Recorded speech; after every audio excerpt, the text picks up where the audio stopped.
Good morning. My name is Lee Horner, or alternatively Lee Lightfoot, depending on what I am writing.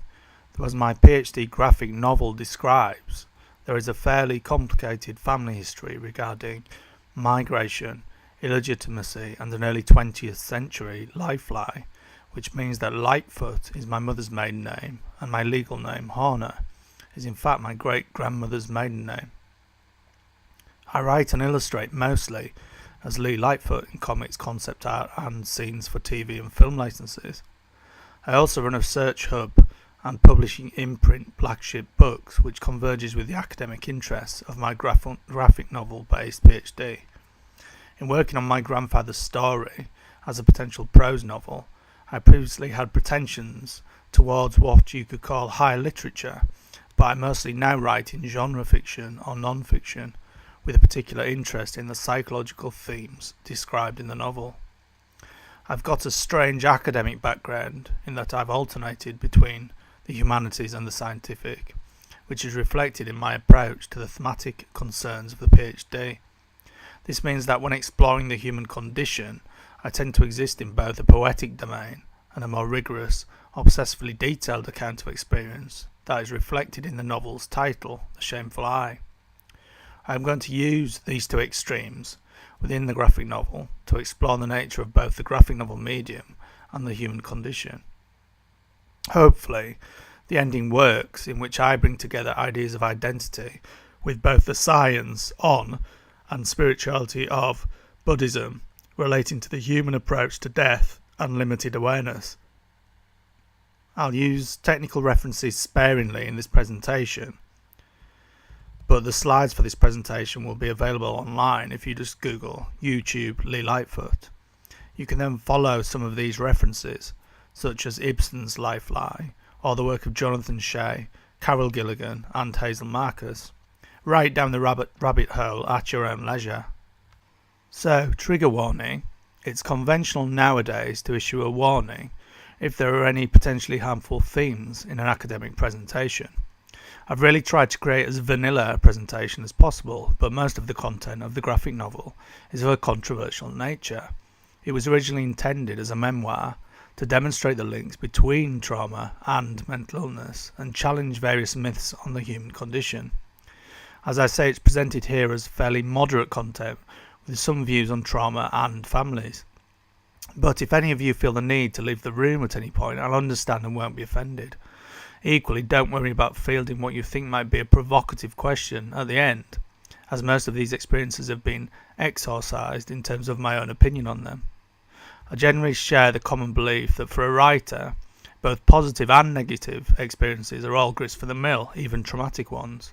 If you truly have one life to live and write about, then why would you not want extreme peaks of experience? In terms of exploring the human condition, I'll argue that it should be disturbing, or at least unsettling. The problematic nature of navigating the issues of relating to other human beings is the world your fictional characters inhabit, and this should be exciting, not daunting. You are writing accounts of what the influential Scottish psychiatrist R.D. Laing would call persons, rather than things or its. As recent research has confirmed, as fiction lovers have always suspected, fictional accounts of an array of wildly different life experiences increase general human empathy in readers. This includes empathy for internal subjective states that are notoriously difficult to empathise with, such as psychosis or delusion. You won't be able to unhear any of this material on these extreme subjective states, in essence, and bring you into this world of life writing, in which you're interacting with other human beings, sometimes having difficult experiences like these, at the same time as knowingly observing them and recording their quirks and idiosyncrasies. It was certainly both an exciting and unnerving prospect as I began to collect names and labels for potentially pathological behaviours that were exhibited sometimes by friends and family members. For the most part, the nature of the PhD had to be secret, but some individuals were allowed into the process, especially when I believed a character in the novel was suffering as a consequence of one of these labelled behaviours. This potentially made the novel almost infinitely meta, if it was to include not only case studies, but scenes of my recounting these case studies to characters in the novel who then themselves become case studies. That could go on forever. I find this prospect for metafiction exciting, and I'll show you one way I'm harnessing the graphic novel medium to embrace this, with forehead date stamps on characters to allow complexity that would be difficult in prose. Most of these psychological insights have been presented somewhere before. It's just that I've brought it together and repackaged them in what I think is a fresh perspective on the human condition. For me, it answers a decade-long narrative dramatic question on where the invisible power of a simple conversation seen between two people might come from. Originally, I was interested in the potential for two people discovering or chipping away at each other's secrets, but over the years my obsession has come to be about how an individual is caused to discover his or her own secrets, especially those secrets contained within what the great playwright Henry Gibson might call the life lie. I find very little quite as interesting as a secret hidden from the self. And this question of what I would call the invisible relationship between human beings, so important to not only the humanities and the dramatic arts but also psychiatry, has been denied by advocates of the harder sciences until recent research by respected figures such as Dr. Stephen Porges. The wealth of facts on the importance of the social brain has made ignoring this connection between people impossible, connections of what Hazel Marcus would simply call interdependence. It in fact suggests, as I'll hopefully demonstrate in some of the sample pages from the novel, a long pathological history of victims of brainwashing in families being then sent to further authority figures called experts, who once again essentially brainwashed them with further bizarre stories such as the infamous Freudian penis envy. Often we romanticize science generally as charting the invisible, but in fact it has been responsible at various times through the 19th and 20th century for denying the reality of particular relationships purely because they were invisible. No scientist can question, now, the fact that there is no such thing as a brain changing and evolving on its own. It's always at minimum a binary process in which one brain changes in response to another human being. For the specific themes of the human condition within the novel, there are three writers and speakers I will highlight: Hazel Marcus, Jonathan Shea and Carol Gilligan. Once again, I will be censoring this to remove the most extreme examples, but a couple of pages might be disturbing. So, with that warning out of the way, I've catered this presentation to both the writing of a graphic novel and then broader ideas described in the novel on the human condition and the life lie. These broader ideas should prove useful to any writer not interested in graphic novels, but in writing the human condition purely in prose. Beyond writing the human being generally, you should find this useful if you're interested in writing about families, toxic romantic relationships, intergenerational trauma, extreme ends of the human experience such as psychosis, or just the writing of internal character arcs generally. The two birds of the presentation's title refer to the elaborate life lie constructed by the character Hjalmar in Henry Gibson's play The Wild Duck, and the method by which I show the unravelling of such a life lie, the narrative signal for this being what I call the swan song. This narrative signal operates along the lines of moral injury, as described by Shea and Gilligan. The key takeaways for the presentation are that 1. A graphic novel can be more than just a short story bolstered by illustrations, but that some of that criticism is warranted, and 2. Every character, both fictive and real, experiences some form of life lie, and this can be made infinitely fascinating to both reader and writer. My PhD thesis is titled The Shameful Eye, Using the Visual Aspect of Comics to Examine the Psychosocial Impact of Illness. Okay, so what do I mean by the shameful eye? The idea of the shameful eye is carried in my central visual motif of a black ellipse, which begins in the novel as the dilated pupil of death. To establish there are poetic meanings for the novel's title, and one technical meaning that comes from the biology of trauma. The poetic meaning of the shameful eye combines both the pronoun I and the noun I together, broadly indicating that the self is routinely caused to withdraw, shame-like, by things it sees. The central technical meaning for this term would be a trauma-based withdrawal action by a human being, particularly When witnessing something threatening, there is a psychological and physical withdrawal of the person under threat. Essentially, when the human being is caused to withdraw after witnessing threat, imagining something primal like a snail withdrawing into its shell, he or she desperately seeks out safety purely in a psychological realm with visual simulation. This is part of a previously very little understood freeze response, an alternative response to threat that does not involve fight or flight.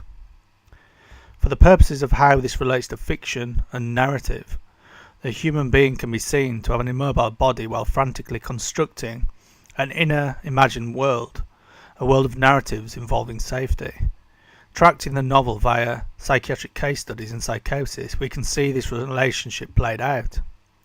Later, I will describe how the extreme form of this immobility, direct physical restraint, is indicated in the most famous psychiatric case study in my novel, that of Daniel Paul Schreiber.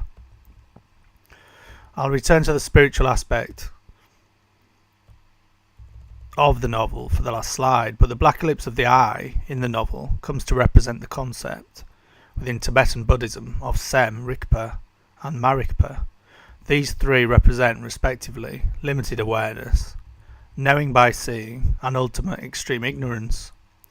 My protagonist 2020 stands opposed to these three limitations of the human being, gradually coming into greater conflict with the antagonist No-Face, culminating in the dramatic final chapter. This opposition is the means by which I will marshal both the poetic and the scientific in explaining the central problem of human ignorance and narcissism. The remit of the PhD, then, is not within creative writing, but within the academic domain of graphic medicine, which is the use of comics in medicine. This itself is part of medical humanities, which is now a compulsory part of medical training in many Western hospitals. The idea of this is to reduce the loss of empathy that we now know occurs when the human being becomes an object of study, when the person essentially becomes a thing or it. As already noted, this reduction of empathy has been shown to be inverted when reading fiction, an empathy I want to draw on by writing the novel. The central aims of the PhD are to find new graphic narrative techniques that can be used to help medical professionals, patients, or families of patients. Okay, so with that technical explanation out of the way, let's move on to broader ideas on the graphic novel explored in the PhD. Two quite common criticisms of graphic novels as a unique form of reading experience are implied in the two words in the term graphic novel. Number one, that many graphic novels do not in fact possess the substance of novels at all, but instead resemble short stories padded with imagery. Two, as an extension of point number one, that the imagery does not add anything, and that many graphic novelists do not use the potential of graphic imagery to exploit the potential of the medium. I'm not here today to defend the medium, but I sought to address both critiques in my novel by using the visual aspect in a way that I feel cannot be easily executed in prose.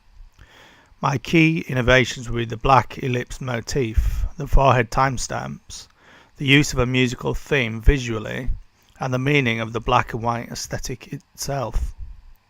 Another common issue both academics and layman readers have had with graphic novels has been the very cliched content of graphic novel memoir in the 20th century, consisting with regularity of the fairly tedious lives of introverted white male creators. The peak of this criticism on a form of solipsistic male echo chamber would be a comment I heard recently on a writer like Joe Matt, who has chronicled his own life for years, but whose story at times would literally devolve into his own masturbation in a cupboard.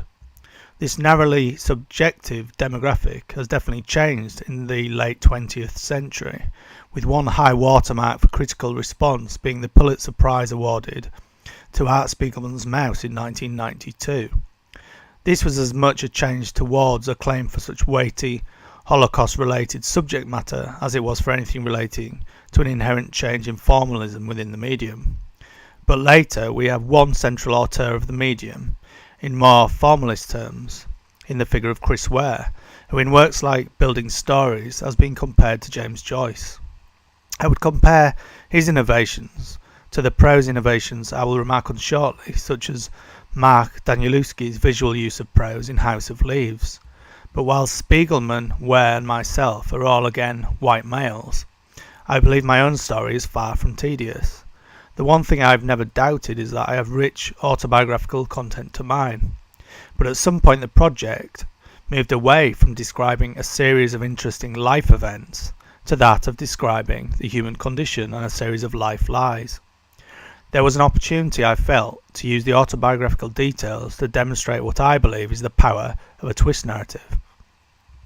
A meta-reference to this within the novel would be a recreated informal meeting with a TV producer as a potential PhD supervisor several years ago.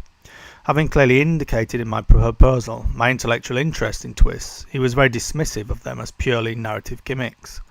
But I still believe last act twists are substantive revelations to the reader, can fundamentally change the reading experience in deepening their engagement with the text. On the surface, the reader is in a way tricked throughout my novel with the emotive manipulation of looking at a central traumatic experience.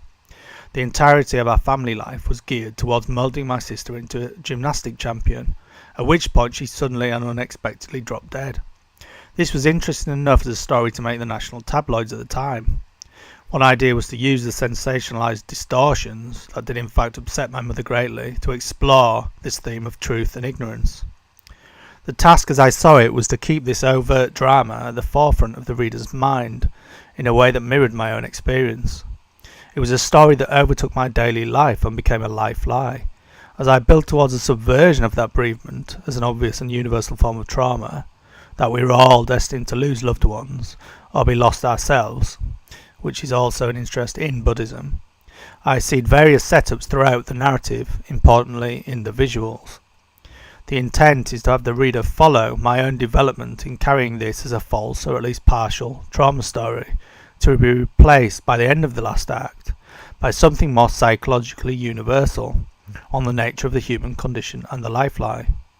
The culmination of all these narratives would come to lead towards Jonathan Shea's idea of moral injury and what he calls the undoing of character. The wild duck of this presentation's title is a literary reference to the life lie as represented generally in literature, with the swan song as the ultimate traumatic undoing of character. An undoing you can see repeated in fiction all over the place once you start to look for it. Okay, so from a technical angle, I chose black and white not only because this would be less time consuming for a novel of any substantial page count, but additionally I knew I wanted to use the black and white aesthetic at some level as a multi-level metaphor, using both traditional hand-drawn imagery and digital manipulation. There is also a legacy of novels such as Mouse that have weighty autobiographical material seemingly conveyed more seriously in stark black and white. The process, for anyone interested in the practical basics, involves page and chapter plans executed in a similar way to a prose work, but I then plan what to render in pencil on a large A3 size sheet of what is called Bristol board. When pencils are rendered to a satisfactory level, I then ink with pens and acrylic black paint over the top, finally rubbing out the pencil. If you are wondering why artists don't just use the pencils, well, for printing there is a greater guarantee that whatever company a potential publisher chooses to print with, the visual ideas will be printed clearly with each print run. For the comics industry itself, the clarity of the inking stage is also necessary for the colorist, often using what is called a flatter artist, to add flat colours before more sophisticated rendering. If you included the pencil stage under all of this, layered one on the other, it would look incredibly messy and confused. So, for the font, there are some dubious opinions out there that you should letter all bubbles by hand, but this is so time consuming and laborious that I prefer to do this digitally. An intermediate choice is that you turn your own handwriting into a digital font to effectively type with, but that has some inherent problems of its own. For example, if you do in fact have a quirky idiosyncratic curl to your letter Y or G, that curl then becomes uniform repetition once converted to a digital font, thereby largely defeating the object of looking in quotes authentic. So for now I've gone with a font called Bromine, specifically because it has no particular quirks that stand out once repeated bubble after bubble. The bubbles themselves I make in an unorthodox fashion, warping various ellipses on Photoshop so that they are slightly quirky but not too much so. From a story angle, especially for any story with particular psychological depth, I'm intensely interested in the way plot and structure can express a character's internal and external arc. In previously looking at the PhD thesis on narrative twists, I came across work in Russian formalist literary criticism on two central concepts. You must all, by necessity, work with these routinely, and in fact we live with these concepts every day, via our human memories and perception. One is termed fabula, which is the raw material of the story, or the full objective chronology of your own or your character's life. The second is sujet, which I will describe simply as the edit, the way we pick and choose, as writer, which elements to use and when.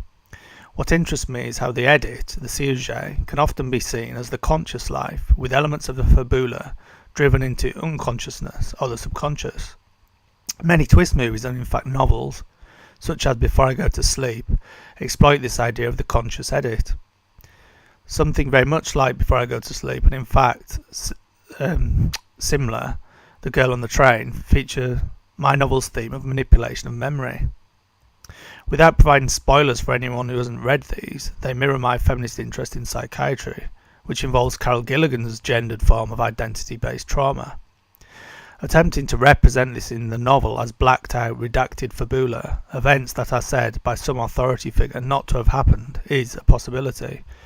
The argument I will put forward in the novel as a meta-narrative for the treatment of women in the 18th and 19th century, for the phenomenon of hysteria, conforms to the broader meta-narrative on stories that control us, handed down from parents to children and perpetuated by society.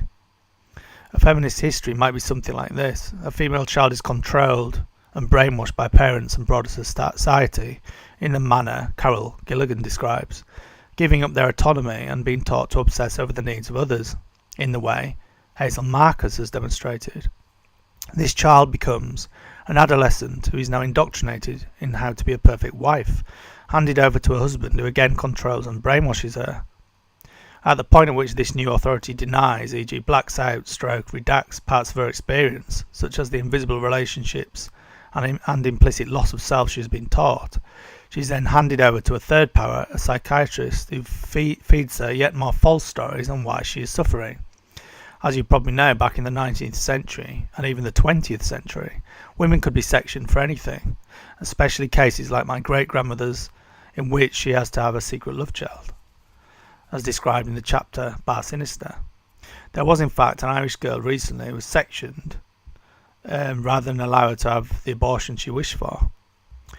This idea of hysteria as a result of institutionalized societal control is not a unique or rare situation, just one example of a more universal condition of denied experience.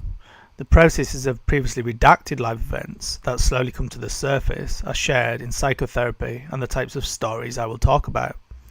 In these tales, with a significant last act twist, within the edit of consciousness, previously hidden elements of the fabula can be slowly revealed, finally leading to a grand revelation that often shifts both the reader and the character's own perception of what has occurred.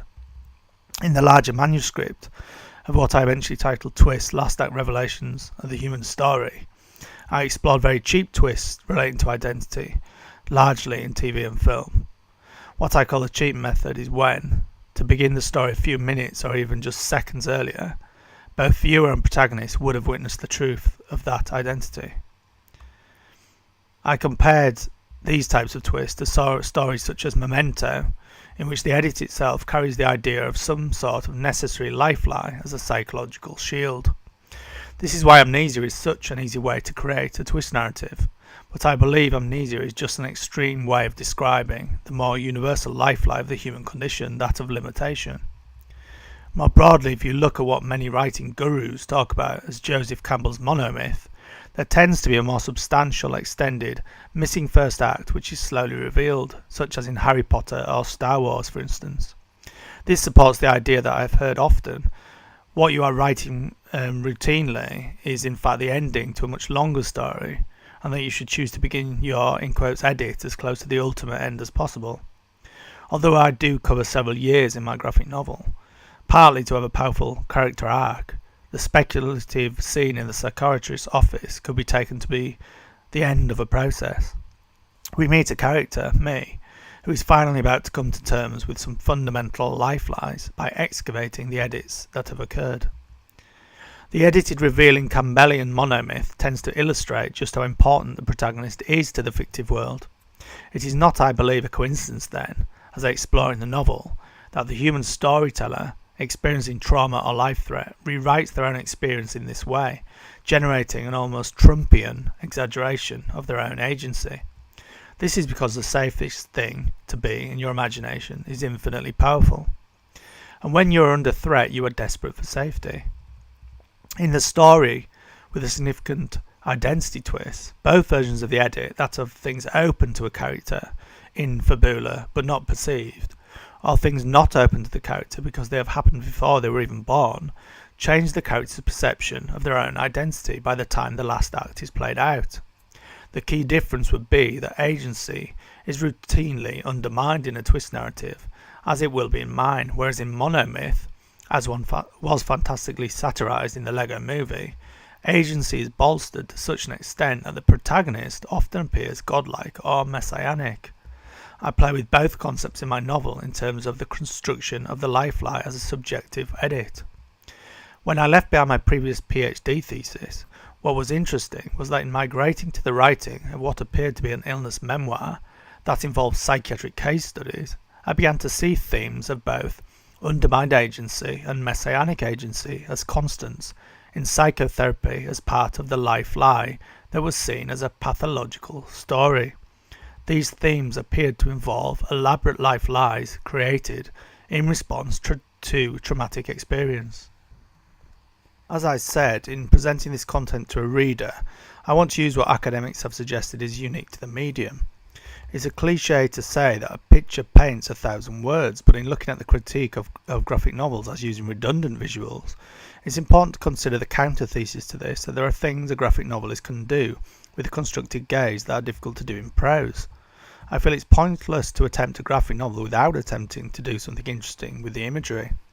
I didn't want the contents of a novel simply illustrated as padding to the page count. I want to use the fact that there is no rule book stating that the text and imagery must be presented in any particular way.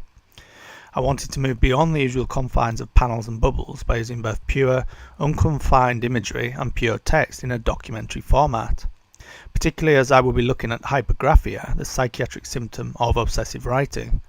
An overlaid version of hypergraphia can be seen here in the third page. This writing, of which I personally have several million words across songs, poetry, short stories and non-fiction, was one of the logistical challenges and something that I might have to largely put aside for the PhD, due to time constraints. One question would be why hypergraphists write. I share the same experience of Alice Flaherty, author of The Midnight Disease, whose hypergraphia began after a bereavement. My interest was that, as indicated in my looping graphics, I slowly began to realise that I was writing about the same complex themes over and over. Related to this idea of a documentary format would be the main literary concept for the PhD. This originally came from an academic I was in communication with on what I was trying to do, David Herman. The term meta-pathography, originally coined by Peter Graham, means meta-illness narrative. I would use this to distinguish the novel from the growing number of pathographies published in the graphic novel medium from the late 20th century onward.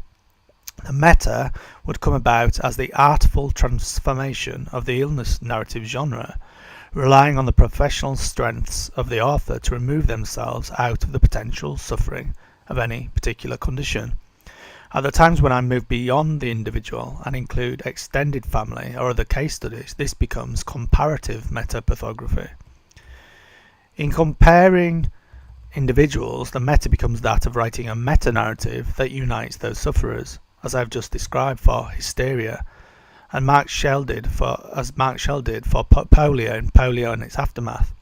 The complex task ahead came to be how to represent what I was calling the shared experience of constructed life lies, especially if I wanted a powerful twist in the last act.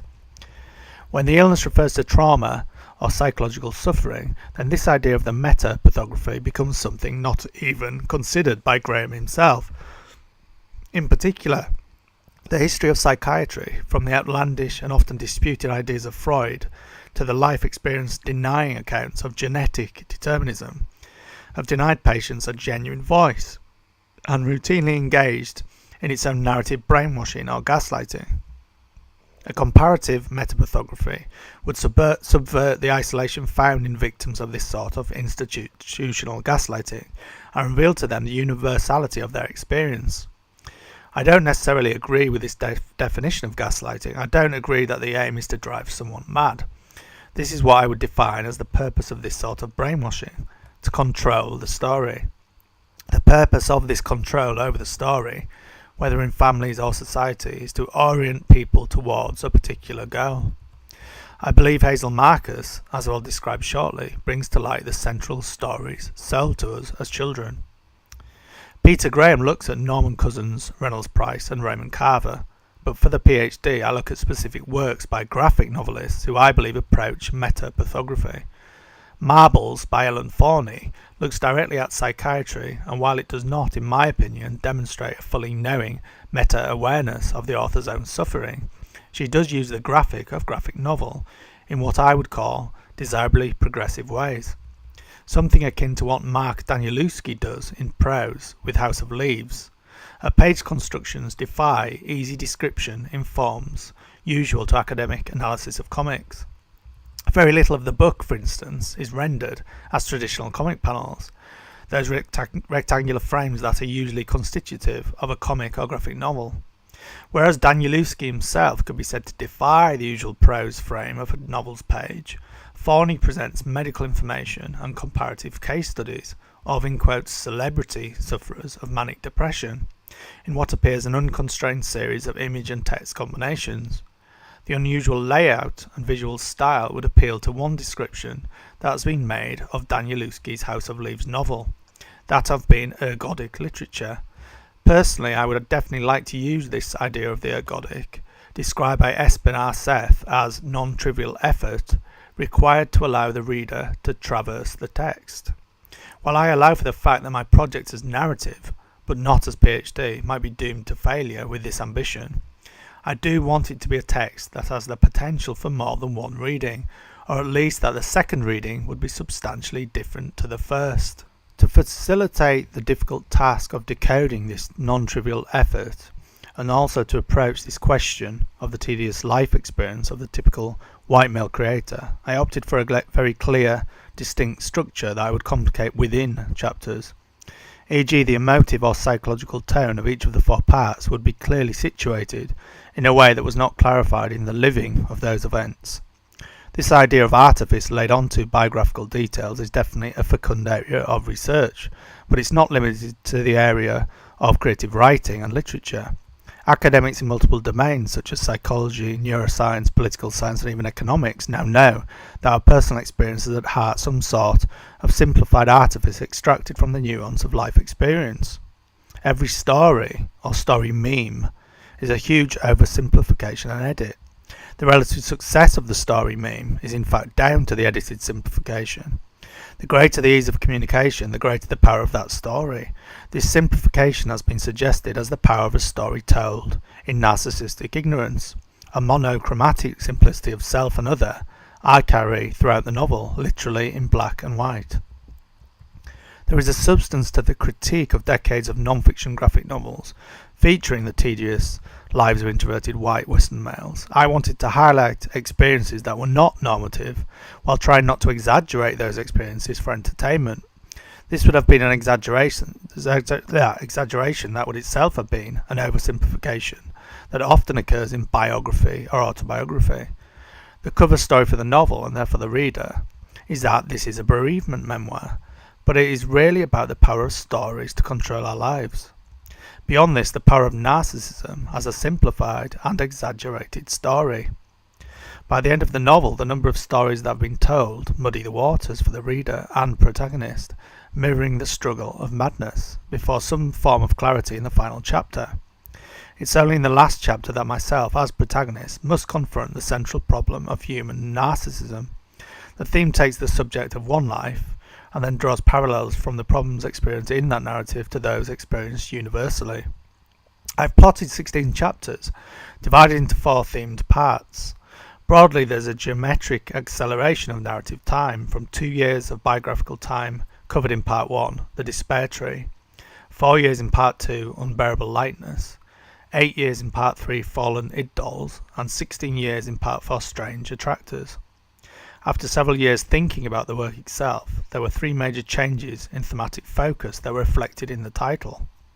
The title changed from Cuckoo to Cuckoo's Clock, with a key set of brackets around the possessive S, to The Shameful I. I've retained the central black ellipse motif throughout, but the interaction between chapters and novel title have now altered dramatically.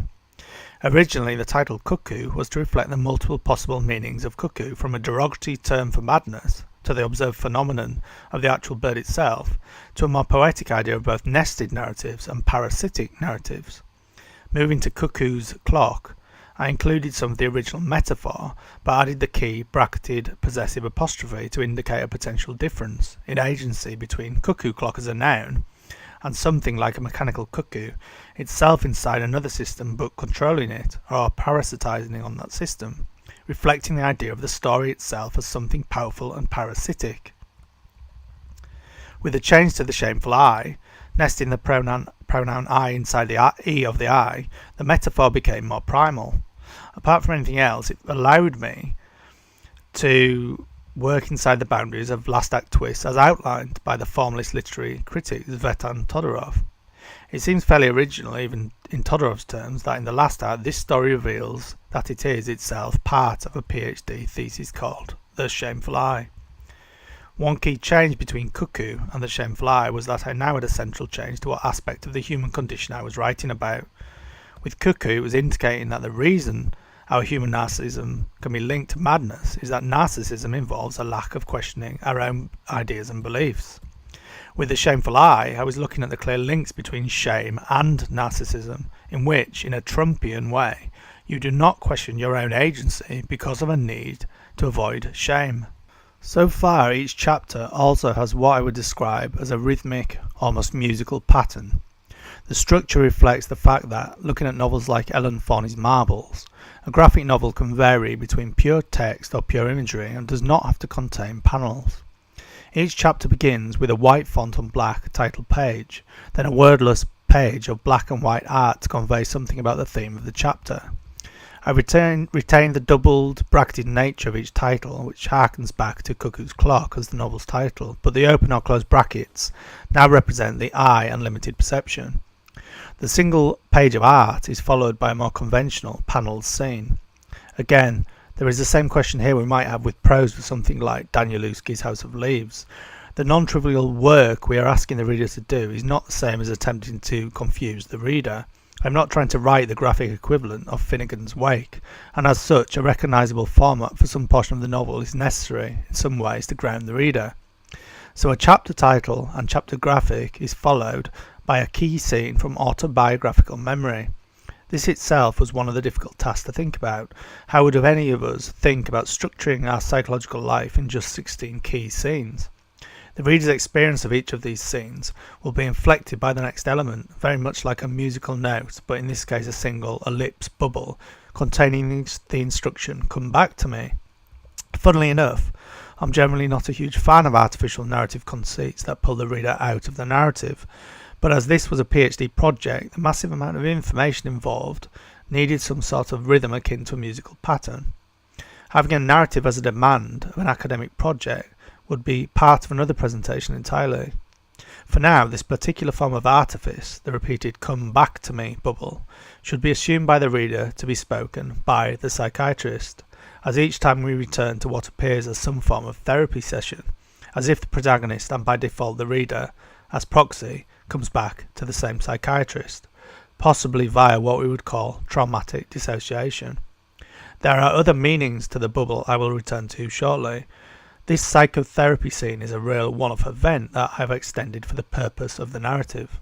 Broadly, I had some creative writing issues straight out of the blocks, and these related to what I'd already theorised and researched on reader experience and immersion in narrative. The central narrative conceit that the story is a tale told to a psychiatrist in a clinical setting involves a necessary pulling out of the action via flashbacks and risks demolishing the sense of narrative time I usually prefer. Additionally, the fact that this was to be a meta-pathography or meta-illness narrative involving substantial scientific depth on the human condition, risked formalising the text itself as a very dry read. The method by which I hope I have managed to avoid this clinical coldness is by introducing very poetic, dramatic imagery that moves beyond the usual genre confines of memoir and ends in territory verging on sci-fi and psychological horror. My deliberate ambition with the last act was to in fact amp up both the deep observations on the human condition and a more traditional protagonist-antagonist conflict with my characters of 2020 and No Face. No Face and 2020 would come to represent what Arthur Frank in The Wounded Storyteller would call a chaos narrative versus a restitution narrative. I would suggest that the great problem with psychiatry in the 20th century was that patients were maintained within a chaos narrative which did not explain their problem. No Face would represent the chaotic horror of that ignorance, with 2020 as the symbolic future self, with a restoration of health necessary in many metapathographies. I could have chosen a number of narrative structures for the novel, but that is part of the conversation I've had with academics in literary theory over the years. Memoirs or biographies tend to focus on a career or particular life experience, and then edit out much of the material. Here I was focusing on the human condition and ways in which people construct what Henry Gibson would call the life lie. In so doing, I would use part 1, the despair tree, to look at 2 autobiographical years which had 3 central experiences with death. One central experience here of my being the key witness in an attempted murder trial, bookended by a serious car crash and walking in one morning to find what I thought was my sister staring at the ceiling. Each of these events, of what I would call peak experience, took me close to the proximity of death, which is part of my black ellipse motif. The prospect of death and bereavement is replaced by the question of why parents often become obsessed with their child's sporting achievement. This again relates to narcissism and the by now well documented phenomenon of the golden child. The surface tale of our entire family, geared towards making my sister a gymnastic champion, becomes the question of the agency of children in these situations. While the 2 stories, one of death and one of narcissism, seem quite different, we see by the end of the last chapter that narcissism is there precisely to form a psychological defense against death itself. The use of a forward brain state tattoo from 2020 to No Face, and that's No Face considered as both absent information or infinite text overlay, can refer to the constructed gaze and the self looking at the self, looking at the complexity of memory. Only the self in the original scene of the psychiatric's office has no forehead tattoo, and I refer to him as patient 0. This graphic innovation of tattoos, I believe, allows some depth that would be very difficult to pull off in prose without thousands of words in order to ensure the reader is not confused. I'm guessing you could tag speech acts in prose as 1986 said, 1993 asked, etc., but it would be difficult to navigate the visual actions, and I think it indicates the different possibilities of a graphic novel versus prose novel. The implication explored in the novel is that in a normal, neurotypical situation, it would be impossible to really excavate brain states of a character like this without huge amounts of subjective distortion. As it is, it was only when I began to collect scenes for the novel within the NHS that I saw indicators of what is termed hypermemory. Now, with or without traumatic life experiences, hypermemory is found in those that possess it, troubling properties of memories that force themselves on sufferers and do not degrade in the usual way. The standard degradation and rewriting of a memory would be one way in which we construct the life lie. Recently, some scientific research was published revealing that memory works in a process akin to natural selection, with memories that are favoured and looped pushing out other experience. This entire problem of edited and distorted subjectivity gave me pause for thought on representing real people. Even if I displayed aspects of hypermemory, how much truth could I claim to have archived in memory? This is discussed in the novel Between Selves. As part of a chaos narrative, part 1 has something to say on the subject of cognitive load and mental health. The use of multiple brain states all looking at each other or a single memory communicates some of this cognitive load. Another simpler thesis on cognitive load is what clinical psychologist John Reed states as bad things happen and they mess you up. One page I plan on using so far is this large white 193 on black. This is the result of several sets of meta-analysis by multiple researchers, who indicate this as the number of times higher your risk is of adult psychosis if you had 5 or more adverse factors in childhood, compared to a child who had none. This is a very strong result. As Reid likes to say in public lectures, there is absolutely nothing even remotely similar in all of the decades spent on researching individual genes. As a comparison, if you take a male lung cancer patient, he would be 23 times more likely to have developed that cancer than a patient who had never smoked. It's as close as you can get to saying that psychosis is a result of trauma. This first part of the novel, then, would act as a platform for both the protagonist and reader to process these adverse events in adolescence. Part 2, Unbearable Lightness, would look at the consequences of these events and a constructed lifeline worthy of Ibsen's The Wild Duck, a literary reference I will return to shortly. Part 3, Fallen Id Dolls, looks at the crumbling of the lie and in particular aspects of repressed sexuality. Everything is tied up in strange attractors, in which literally the ghosts of earlier life events are exorcised by my own future self from the year 2020. I will talk about how that exorcism was negotiated and how it roughly corresponds to what I would call an ontogenic last act, described in Russian formalist literary criticism. This brings me to the central Come Back to Me bubble on black, which I have to say is probably my favourite invention. So far, what this means is 16 chapter setups and a final revealing Come Back to Me from my wife for one, hopefully powerful payoff, when we discover it's not the psychiatrist at all that is uttering this instruction. This central Come Back to Me bubble is a genuine, repeat instruction from my wife, and comes to symbolise the problem of trauma, dissociation, and therefore conscious removal from family life. The final page, which is itself a little meta, shows it does a look over the shoulder, back at the reader, and in fact, in a way contradicting the final statement, I'm here. Technically, to look away from the path and at the reader is to imply that I am not fully there in this traditional family activity of taking a walk in the countryside, not present. It also mirrors the key reference in the novel to Greek mythology and the goddess Metanoia, who looks over her shoulder in a process of regret over things done or not done. With this last look at the viewer, I leave the story less than tidy, engaging in this process of metanoia I establish in the novel as the opposite of mindful non-duality in Buddhism. Every Come Back to Me signals this separation from the present, adding another layer to the narrating of memory. The final look suggests I am always partly with the outside observer and the shameful I, whether that outside observer is a reader or myself in removed memory.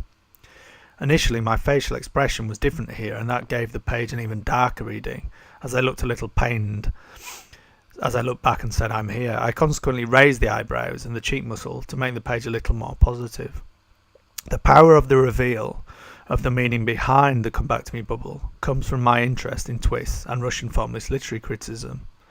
I would call this an ontogenic last act, or an act revealing the being and origin of the story. One of these critics, influenced by Russian formalism, would be Svetan Todorov. Todorov cites literary works such as Liaisons des Jureurs, in which the end of the work reveals something important to the construction of the work itself. The final letter in that 18th century epistolary novel explains how the entire collection of letters, e.g. the novel itself, was published. Although I do include letters in The Shameful Eye, the importance for me here is the way the final reveal can alter the reading experience. In part 4 of the novel, Strange Attractors, the reader will follow where I pick up from the intellectually elaborate lifeline begun at Lancaster University. This raises the point of having different interpretive meanings for the book for different reader demographics. I'm not writing down for readers, as that would undermine my central point on the brain struggling to work through complex experience. The reader must in part struggle to share this experience of decoding, for instance, pathological family patterns of behaviour. Those more intellectually inclined readers will begin to decode what the orbiting pattern of the strange attractors is indicating. Like the final letter in Dangerous Liaisons, the final PhD thesis, The Shameful Eye, will reveal how information from all my PhD proposals is collected and begins to focus on a common theme. A little like Danielewski's House of Leaves, although many of his outside references were fake. My reader will have the ability to read outside the text and track the protagonist's, intellectual development via other texts. This tracking will be inflected by one of the final reveals on trauma, that I in fact possess elements of said hypermemory. This has implications for trauma in that any type of memory, traumatic or otherwise, will not degrade in the usual fashion. So, for instance, the reader should finally have a biological neurobiological reason for why an essay like Thomas Machiavelli's Art History or Sacred History would circulate in memory for over 20 years. Similarly, it explains how I was able to track dozens of family members and the pathological narratives that were told about each, often switching scapegoating strategies from one child to another, while those individuals perpetuating their narratives either failed to remember them or refused to. I will slowly link the family particular to the societal universal when a 2-decade obsession with Machiavelli's essay and his idea that modernism and postmodernism are a part of a bigger partiality of worldview, reflected in the Greco-Roman and Judeo-Christian historical drives. What links the family to the society of the family and broader historical currents is this need to use language, or the story meme as I've described it, to control the actions of human beings. In the reader discovering that I had the task of writing an illness memoir that happened to be part of a PhD, they will see I had to consider both research and reader experience as potentially conflicting interests. They will not only witness in the last act the problem of writing a narrative for a PhD, but the problem of using life writing as a form of psychotherapy. This life writing as therapy would then satisfy what we looked at earlier as Peter Graham's idea of metapathography, as removing the author from suffering, or at least creating a narrative distance from it. The fact, which I will cover briefly in the last chapter, that the Research Ethics Committee's final academic hurdle on this point took months to wrangle, adds complexity to the last chapter, as does the fact that the warnings from academic friends on life writing, as intrusive to the very life you are writing, came to fruition. Part of the complexity of the novel's ending will be the problem of a PhD, partially conceived as therapy, forcing into existence life experiences that were particularly harmful. But this again foregrounds this idea of a battle between the horror of No Face and the almost zen-like serenity of 2020, suggesting suffering results from a lack of explanation. One solution on the tension between researcher and storyteller was to use this split in an original way. I would build to a huge collision of non-fiction research and the psychological horror genre within the narrative of the last chapter, using the characters of No Face and 2020, who would rewrite her experience in a very different fashion. The black absence of chaotic ignorance projects back in time, as No Face essentially wreaks havoc in memory, finally revealing a healthy set of frighteningly sharp teeth in what up to that point has been a face as void identity. When No Face literally consumes a number of characters in backstory, in the last chapter 2020 runs a counter-campaign of using each new, in quotes, research truth on the human condition to recontextualize some life event or life lie. Back to Arthur Frank's The Wounded Storyteller, and I wanted to look at the life lie in terms of what he indicated as the trope of old folk tales naming the antagonist. For physical illness, this process can last years, with a medical diagnosis being the relief the patient needs before treatment. The illness is the antagonist to be confronted. Within psychiatry, this idea of labels as accurate diagnostic categories has been entirely disputed in the last few years. In one potential page in the novel, I look at what I call the big head little head thesis, using Sylvia Plath and Albert Einstein as textbook examples of what I refer to as residual misogyny masquerading as scientific paradigm. And this is not some silly theory from yesteryear. This is a current model in the hard biological sciences. Literally, it states that a father's genes compete to produce a big head and brain, which creates traits of an autistic spectrum, whereas the mother's genes compete to create a small head and traits that look like a schizophrenic, borderline or manic depressive spectrum. I would critique this in the novel and point out that all these types of confusing, conflicting stories just add to the chaos of confusing stories within toxic families. As an extension of Frank's idea of naming the antagonist and the possibility of naming a bad story itself as an antagonist, I found recurring themes that appear to link illness narratives, psychotherapy, and various fictional works that had nothing to do with illness. I took Frank's naming idea and saw that characters in fiction, autobiographical non-fiction, and patients in psychotherapy had to exorcise some form of bad story. Both in formulating my last act, and then once I decided on an almost supernatural exorcism in the finale, I gave the process requiring exorcism a name. I took this neologism of ghosting, meaning lack of communication, and combined it with the popular idea of a character having a ghost as a haunting of the present by something from backstory. So, from this binary of a problem and its possible solution via exorcism, I looked at this idea in The Wounded Storyteller. Frank indicated the literary trope was particularly interesting for illness narratives. This idea changed when applied to different genres. It can be an obvious necessity in crime fiction and might involve naming multiple red herring killers. In supernatural horror, it can involve one long extended naming that comes to be a metaphor for an internal antagonist in something like the recent acclaimed Australian horror movie The Babadook. Within an illness narrative, it can be the illness itself or aspects of the process of overcoming it.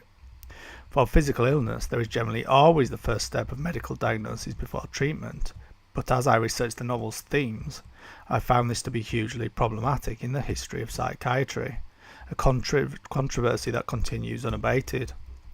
Looking more specifically at psychological talking therapies, we tend to have an unnaming of the protagonist or a stripping away of labels given to our central character by a wider society. This process of removing social pressure, a pressure to conform to a label, leads to a process of psychological individuation, itself allowing our character to name him or herself through their own agency and free will. This leads to the resolution of various issues or emancipation from those issues.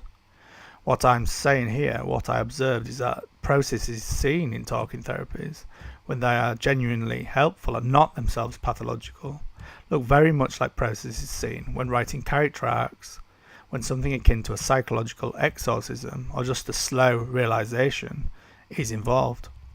Ibsen's contention would seem to be that there is a danger in removing the life lie, as it is there in particular as a psychological defense. In my narrative, 2020 acts to offer, in quotes, a full exorcism in that he seeks to bring his previous selves into line with his own belief that the very human self is an illusion. For 2020 and Buddhism, the construction of the life lie is the construction of the self, central to the human condition. But there are ways of bringing this construction into consciousness without bringing about the downfall of the psyche. Here we come to what is essentially the resolution to this conflict between No Face and 2020. 2020 is an advocate of what we would call non-duality. So within his own worldview, there is this suggestion all along that the binary between No Face and 2020 will be removed. Of course, from a narrative standpoint, there is a risk that I've created some sophisticated ideas simply to ruin this work by having a simplistic, but hopefully not cheesy, resolution. The resolution I view as psychologically realistic, if not literally so. The duality, the reader should intuit, was there all along in the black and white aesthetic. Here you can see Ibsen's Wild Duck and the first appearance of the swan song in The Shameful Eye. The musical notes first come from the mouth of a medical professional as a substitute for his own spoken words back in 1993. The song then becomes literally, as a real event in memory, the last words sung before death. Strangely, it was only when I revisited the actual song and the precise lyrics that a potentially cheesy 90s electro pop song, Sweet Harmony, gives greater psychological meaning to the novel's ending and multiple selves, with different forward timestamps, different stories, different life lies in need of integration. So of course the lyrics were too good not to be used, which will require permissions to be granted. As soon as I realised how apt they were, I developed the plan to have the repressed memories, ring-fenced by the life lie, shown only as I sing those lyrics again in the final scene. As noted, the swan song is a challenge to a constructed life-lie worthy of the central character Hjalmar in Ibsen's play. As with the suffering caused by the character Gregers in The Wild Duck, the pain that is often caused by truth-telling illuminates why the lie is there in the first place. It would also indicate why there might not be such a thing as painless psychotherapy. It's almost like ripping off a plaster, the plaster being a false persona present to shield us from pain. Ibsen shows, uncomfortably, the possible tragic repercussions of removing the shield of the life-lie. The wild duck of the play's title, and Hjalmar's daughter as a proxy for the duck, come to be a sacrifice that needs to be made to face the life-lie. The literally provision of multiple characters in the play also give me another literary reference for my shameful title, provision as the distortion of subjective human narcissism. This is one literary version of the life-lie, with other examples being Eugene O'Neill's The Iceman Cometh and Arthur Miller's All My Sons. The USA and its literary production has a uniquely interesting relationship to narcissism, as I finally describe it in The Shameful Eye, when I narrate the rise of Trump. Many American writers have written about the life-lie, while at the same time conscious that this critique of narcissism was not ideal for US audiences. The Iceman of O'Neill's play is the equivalent of the UK milkman, cuckolding the husband as a metaphor for the destruction of the life-lie through death.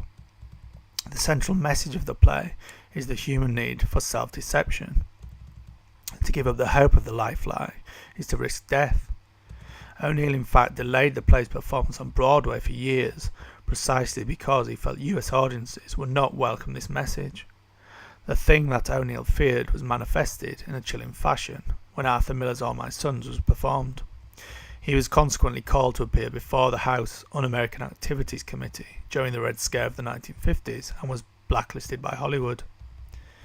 With the possibility of literal references to these plays within the novel in a 90s English literature class, either the notes of the swan song or this partial inversion here, the silhouetted gymnast icon of performance and narcissism, could potentially appear in the margins of the novel. These, hovering fly-like, could indicate something on the periphery of consciousness. The gymnast icon would carry this idea of childhood performance manifested as a life-lie. And here I'm going to go a little deeper into some background on the life-lie, and temporarily a little morbid, as a support for the idea that many of us perform a type of second-hand agency throughout our lives. I came across this book by Bronnie Ware. I tend to believe that the backward-looking perceptions where collected from the patients in palliative care have particular value. Many patients had this sense only when confronted by the prospect of certain death that they had lived a false persona, not true to their selves, which I will look at briefly in a moment when I return to Carol Gilligan's account of moral injury in literature. The interaction between gymnast icon and the black ellipse of death, then, should have a depth of meaning similar to these deathbed revelations. The swan song then draws on the power of music to relate emotion without referencing specific speech acts. Once the reader sees the swan song or the gymnast, every appearance should be at least a subtle reminder that something is dancing around on the periphery of consciousness or memory, something to do with the life-lie in the face of death. Beyond the use of black and white as metaphorical, the reason that telling the life-lie in the visual medium of the graphic novel might be appealing is that there is an interesting relationship between language, looking and acting in the social brain. Only in the last few years have we really begun to understand how important it is to be seen by other human beings, and more specifically, to be seen to be acting in a particular way, linking back to Ware's top deathbed regret. This visual need is central to both shame and the desirable lack of shame seen in what is called healthy human narcissism. In some ways, then, it is inauthentic to talk about there being anything particularly unique about Ibsen's character Hjalmar identifying with a false narrative. We are all, in some way, our own unreliable narrators, performing what we believe is expected of us. How this performance is essentially a false self is supposed to be difficult to perceive. Because I am particularly interested in human narcissism, I am broadly more interested in the USA than the UK, as being an archetypical example of my two central domains of narcissism, being seen to be good and being seen to be good at. My plan for now is to bring the final chapter in line with the events of wider society at the time of the US election and the rise of Donald Trump as an overt narcissist and possible mirror of No-Face. Kurt Anderson's recent book Fantasyland confirms that there are two types of fantasy behind the birth of the USA, the religious and the capitalist. These two are also fundamental to the two central domains of narcissism I explore in the novel, of being good and being good at. I would personally recommend these two areas to think about if you're writing about relationships and the human condition. The reason these come to the surface in part 4 of the novel, Strange Attractors, is that I use them to examine families, codependence and narcissism. It just so happens that the two exemplars of classic narcissism and altruistic narcissism fit well together in a binary. The classic narcissist looks for someone who will serve their vanity in terms of deserving attention for being so special, while the altruistic narcissist has their own vanity served by caring for their partner, enhancing their feeling of being good. The research by Hazel Marcus on scripts, or what we might call stories, of independence versus interdependence, also altered my trajectory in exploring the human condition in the novel. She has shown clearly different consequences from exposing people to these very different ideas of how we should act. An archetypically Western, white, educated, wealthy, male, Trumpian worldview on independence corresponds well with values of performance related to the individual and being good at. The demographic inversion corresponds well to being taught to be good morally, which always involves some sort of enforced interdependence. When these two differing stories become pathologically extreme, we have, on the one hand, Trumpian, almost messianic belief in one's own individual agency, and on the other, almost complete mental paralysis in being unable to act in your own interests. You see these two extreme versions of agency over and over again in psychiatric case studies. While Jonathan Shea's moral injury, described in Achilles in Vietnam, is largely gendered towards the history of warrior culture and trauma, Carol Gilligan's version of moral injury is gendered in the other direction, and the values female characters feel internal resistance to. Those studying war after Shea have cited individual actions as the central source of intense moral regret, but Shea extends to injury via the actions of an authority figure, very much like Gilligan. In her version, moral injury comes about as a series of violated values in child or adolescent development. She gives multiple examples of characters experiencing the lifeline from a feminist perspective. This form of gendered moral injury, which does not have to be exclusively female, will be explored in Part 3 of The Shameful Eye, Fallen Id Dolls, and revisited in Part 4, Strange Attractors. The idea behind Gilligan's version of moral injury is that women and young girls are sold a particular gendered life lie. Gilligan claims that character inauthenticity is a central site of trauma and gives as examples Iphigenia in Euripides' Iphigenia in Tauris, the eponymous heroine of Jane Eyre, Scout in To Kill a Mockingbird, Frankie in The Member of the Wedding, Rahel in The God of Small Things, Claudia in The Bluest Eye, and Tambu in Nervous Conditions. It was strange to write about these domains of narcissism in the thesis as I witnessed the birth of my 2 children and then saw these ideas played out. It's also impossible to say that it's purely parents and extended family that encourage this behaviour of being good or being good at. Children seem to perform in these domains and constantly demand attention or praise in these ways, behaviours reinforced by wider society. As I move towards the so-called story of stories in the last act of my novel, I explore this clearly evolutionary need for being seen as good or good at, and narrate the sudden rise of Trump as a cultural peak of an entire narcissistic demographic nominating and electing what US textbooks had already labelled an overt narcissist. The reason I've given you this background from Hazel Marcus is to get an idea, as I move towards describing the finale of the novel, of this relationship between your sense of agency and a particular story meme you believe in. Marcus has demonstrated that the conditions for each extreme can be transmitted quite rapidly in experimental conditions to, for instance, impact the cognition of a participant. This would just confirm what those of us who have existed within pathological families have suspected. Knowledge largely denied by a patriarchal society, as Gilligan might say. denying the role of both emotion and interdependence in human cognition. In experimental situations, Marcus simply encourages a script in which either the participant has power over another person or another person has power over them. She is highlighting the bias of these stories of dependence in everything from education to criminology. In particular, those students or criminals looking for parole who come from an interdependent background but who are being judged on the basis of a Western middle-class independence. Here in the West, it has been shown that income inequality itself is a generator of the type of Trumpian narcissism I've described. Looking at case studies that I would use for satisfying the status of comparative metapathography, every case study I've looked at contains these extremes of interdependence and independence. Taken to a pathological extreme, independence indoctrinated into a child results in everything Marcus has recorded, such as lack of empathy and narcissistic judgment as seen in Trump, etc., plus a belief, no matter how bizarre, that they can do anything. This is inverted in the extreme interdependence of codependent families, in which the pathology raises paranoia about the judgments and implicit watching by other people, to such an extent that no matter how bizarre, those other people, the watchers, can do anything to us. This would include any type of invasion, either bodily or psychological. Of course, there is an inherent paradox in anything like the Trumpian, or my own experience of achievement by proxy in sport. It's the extreme codependence of a parent, the emotional need of the parent, that leads them to enforce an idea of independent glory.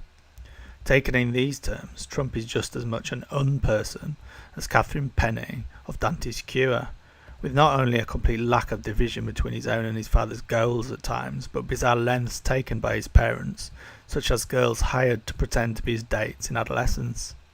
The result is the same for both, with both types of pathological childhood about performing for an observer. The elements from Catherine Penning's life come up repeatedly in the psychiatric case studies I look at in the novel. Bereavement, so father was killed in Korea, the child internalising a parent's illness, such as depression, the feeling that the parent's situation is the child's fault, this domain of pathologically needing to be extra good, the idea of conditional love tied up in the belief Catherine had to keep her love, and the psychology of a parent who does not understand separate identity. For the status of unperson, we can look at one of the celebrity case studies in Ellen Forney's Marbles, that of Vincent van Gogh. Forney mostly ignores any possibility that his issues were anything but a mixture of innate genius and madness. In fact, he was a Vincent van Gogh sandwiched between two other Vincent van Goghs. The first Vincent, Willem van Gogh, was born and died exactly a year before the artist on March 30th, 1852. Even the church register gave the famous Van Gogh the same number, 29, as his deceased brother. It was not uncommon back then for families to name a child after a previously deceased child. Vincent would have visited a grave with his name and birthday on it. The closest person to our Vincent, who clearly had attachment issues, was his brother Theo. Theo had a child in 1890, he again named Vincent Willem van Gogh. Only 6 months later, Van Gogh killed himself. His independence of identity was voided on both sides. Although clearly you could say Theo was just honouring his brother, it has been speculated that due to his deceased namesake, this was seen as triggering a second rejection. Take the most famous case study in the history of psychiatry, for instance, and you combine this family pathology with an extreme example of physical restraint I described earlier in triggering the withdrawal behaviour when under threat. You would find very few professionals who would now argue that the strange machines designed by the prominent German educationalist Maurice Schreber did not have a role to play in his son's famous delusions. Many of the phenomena in his son's writings seem to reference specific machines such as the chest compressor, and the son, Paul Daniel Schreber's complete fragmentation of identity would seem to originate in the domination he experienced from an emotionally cold and manipulative father, mother and wife. Just as with the characters Carol Gilligan has indicated in fiction, these patients all internalise some sort of life lie and denial of their own agency. The coincidence within Buddhism, as my character 2020 practices it, and specialist on recovery from codependence, happens to be an insistent on detachment. This gives extra meaning to both the ellipse and eclipse that comes to unravel reality in the novel's finale. What seems to be needed is some sort of inversion of the pathology experienced in childhood, in which rather than healthy attachment, there was extreme interdependence or codependence. So at the midpoint of the shameful eye, which is the end of unbearable lightness, we move towards a literal eclipse that mirrors the fantasy eclipse of the last chapter, a sun's eclipse. Here are all the ideas for the 16-chapter graphics of a similar theme. We have a cuckoo's egg in a nest, largely conveying the old title and metaphor, suggesting that the intro section is itself a nested story parasite part of introspection. There is also a doubled meaning revealed in the last chapter when referencing the psychiatric use of the term section and its diagnostic capacity for divining madness. Then we have an egg-shaped gaslight for my chapter Zerzy Tongue. This chapter shares a school history lesson on the post-war East German practice of what was essentially psychological warfare by the Stasi, Zerzy Tongue with a T-U-N-G. The chapter, with subtlety, compares this to other social systems using a similar form of gaslighting. Then a clock made of abstract, black ellipse numbers, which doubles the idea of morning in bereavement, with a halving of a clock when the concept of 6 a.m. morning and 12 a.m. midnight repeat, binaries of a person being alive and then suddenly found dead at 6 a.m, forever in a traumatic loop. Then a snake and ladders board relating the idea of movement in time on this board to the tree of part 1's title, the yew tree. The bark of this ancient tree is known to have psychedelic properties, so I'm comparing psychedelic experience to not only traumatic experience, but to an extreme state of selflessness in Buddhism. Then a barcode mirroring the bar of Bar Sinister, my unfinished novel on my grandfather's strange origin. Also, the graphic refers to my father as Barcode Man, this largely being his job before Apple Macs, drawing out large barcodes that he'd shrink down photographically, comparing this role to his psychology and the bars of a cage of limited perception. Then a dice indicating ellipses as the random possibility of life or death in something like the car crash of chapter 4. Then a zero referring to my 90s manuscript, originally called Chasing Zero, written at Lancaster University. Then a zero on fire to reference Nabokov's Pale Fire and the false persona in that novel shared with the false persona of the Shameful Eye. Moving on to part 4, Fallen Iddols, we have the Egyptian Ankh representing messianic delusional thinking, bracketed as a gendered man-mess. Then a clock with an eye representing a callback to the previous In Morning chapter and the doubled idea of a clock as a psychological block and block on sexuality.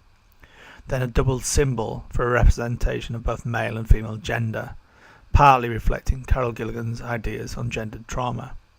Then the asexuality symbol, but inverted into white for both a bracketed sex breakdown and an asex breakdown.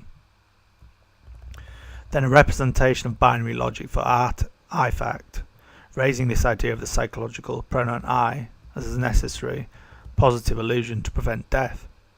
Then another version of Strange Attractors for this wordplay on Douglas Hofstadter's book I'm a Strange Loop, which examines the concept of a strange loop to explain the sense of I. Hofstadter says this loop occurs whenever we move up and down through a hierarchy, unexpectedly finding ourselves back where we started. So this mirrors the final chapter and other narrative representations of trauma within the novel in which I loop back on myself. Penultimately, a sunset has one version of Bart's punctum, with Bart noting that the quality of punctum in a photographic image changes the reading that I'm looking at a new photograph marked in my eyes with a higher value. Also, he says that what I can name cannot really prick me. The inability to name is a good symptom of disturbance and punctum. And finally, an eclipse with No-Face's teeth hinted at for the sun's eclipse indicates the destructive power of trauma and past experience. The plan is to have panels of flashback to the part 2 time of the 1999 eclipse. In that period I had been caught up in the premillennial New Age frenzy and had developed the new No understandable, protective, and Yalmar-like delusion that I could save the world with a great philosophical work. So I posted the manuscript I'd been writing while at Lancaster University at the point of the solar eclipse of 1999. This event in the novel, therefore, becomes a midpoint mirror of the final chapter, a false success to mirror the final success of hopefully genuinely using knowledge on the human condition to exorcise a particular ghost involving a number of life lies.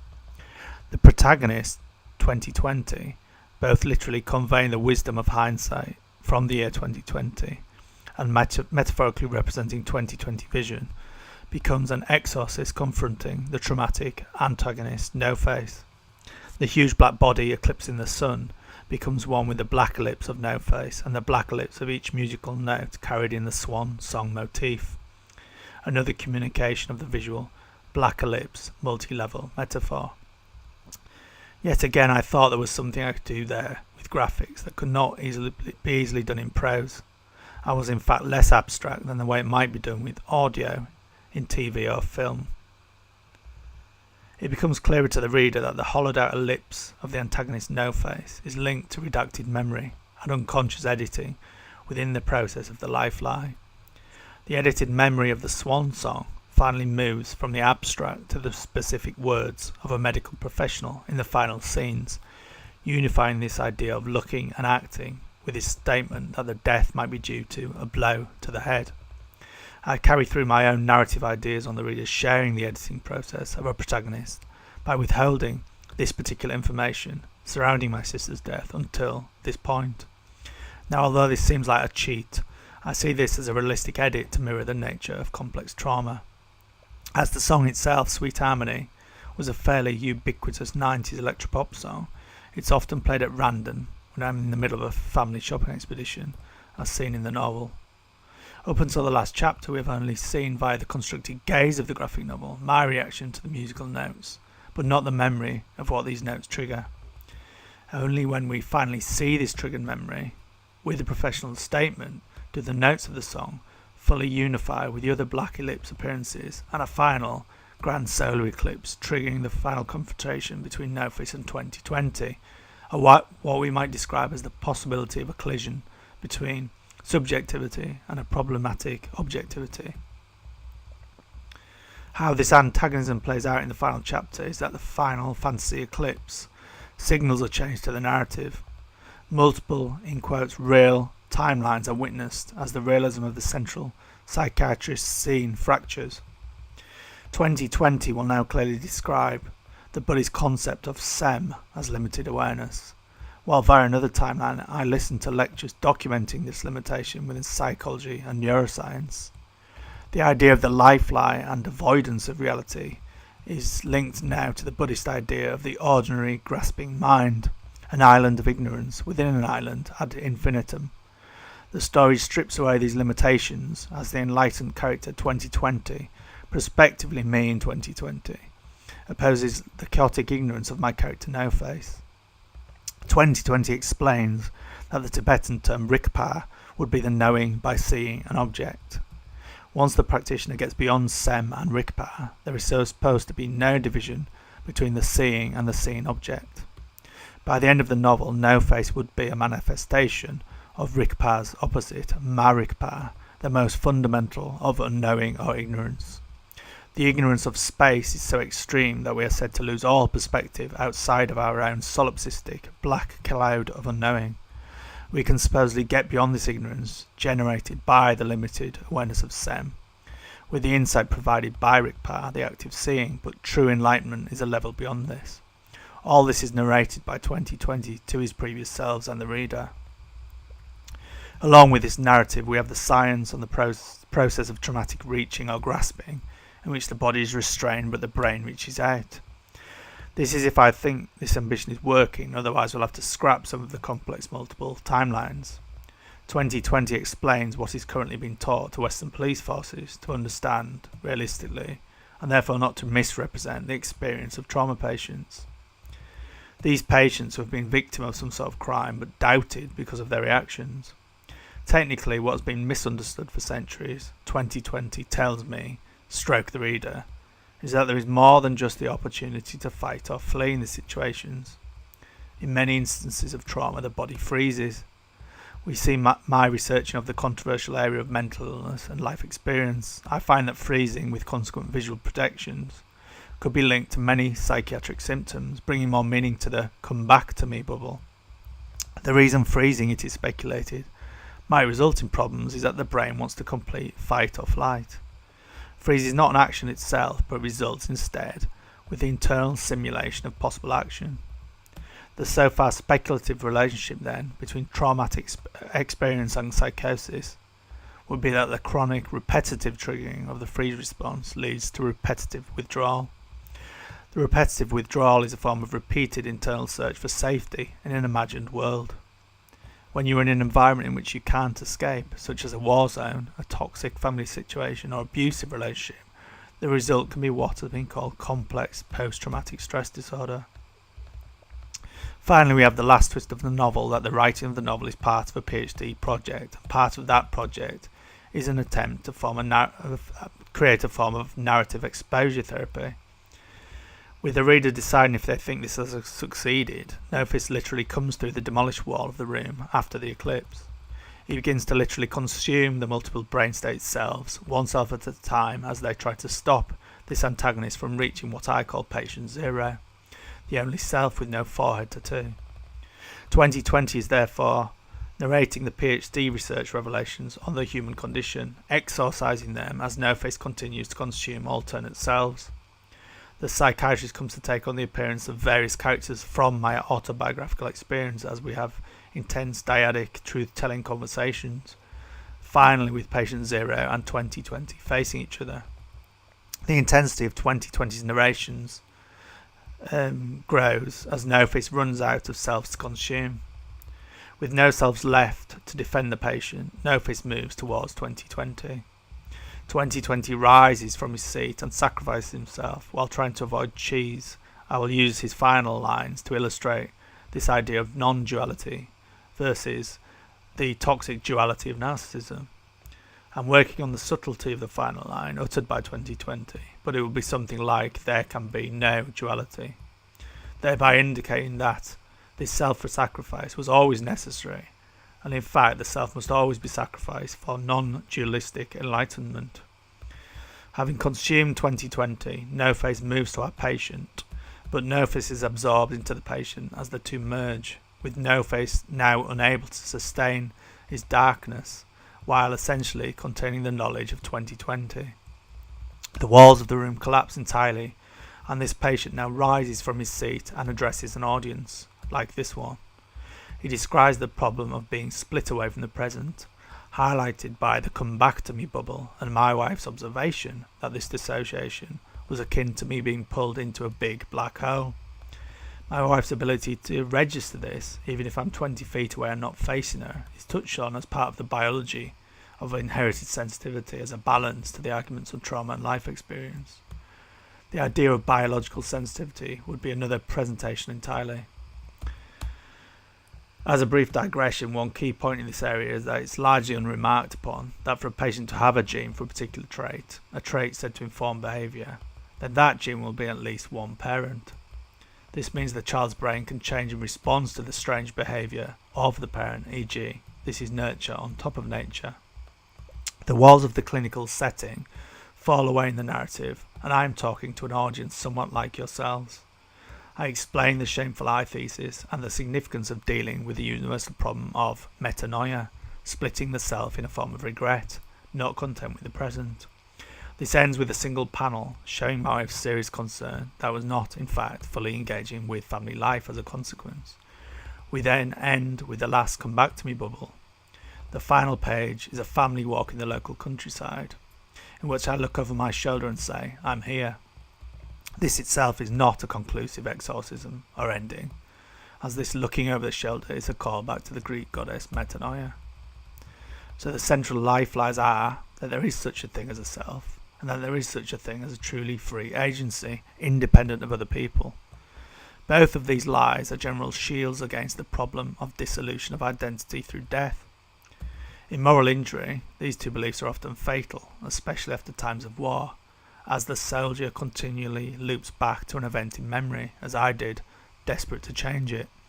But we can't escape those events, just as we can't easily escape the necessary illusions of self and agency. There can, in effect, be no moral injury without the belief in the self and agency, so moral injury is a necessary result of these phenomena.